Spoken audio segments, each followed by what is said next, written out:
Hinyang milabas sa weekend, may nga coffee shop ing binuklat in Ciudad San Fernando. Kasantinganan niti, ring mag-serve at mag-obra keti Keraklan PWDs. Ay report ng Patricia Mamangon.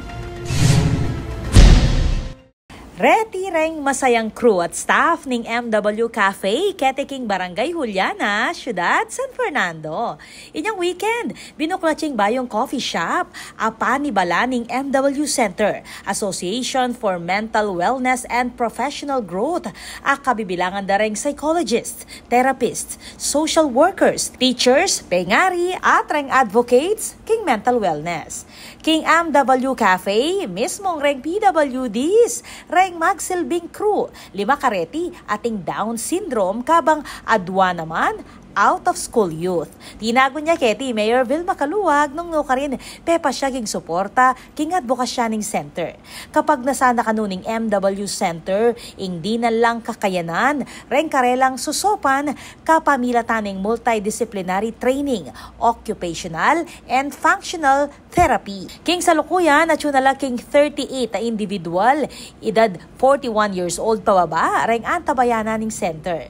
Magsilbing consultant keti Mary Ann Biliwang, ing Acting Persons with Disabilities Officer ng LGU ng San Fernando.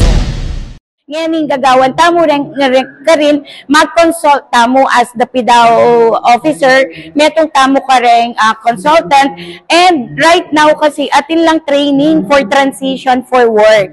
So rin matitrain ka rin detang bisa keng agriculture or smart farming, atin mo rin keng retail. Itang kunwari magtindala keng SM, sales lady la, and itang cafe wherein matitrain la for pamagluto, pamagawang drinks, ampong pamag-serve, ampong kitchen helpers. So we are training them in preparation na mahal la kareng other companies in after their training. Makabuklat yan naman kanong LGU kareng bisang maging mental wellness advocates kapamilataning volunteer work. Metong tasa ning kape, metong atakbang para king inklusibong komunidad. Ako po, Patricia Mamangon para king News Force Pampanga. Balitang tutuking balen, susuyo.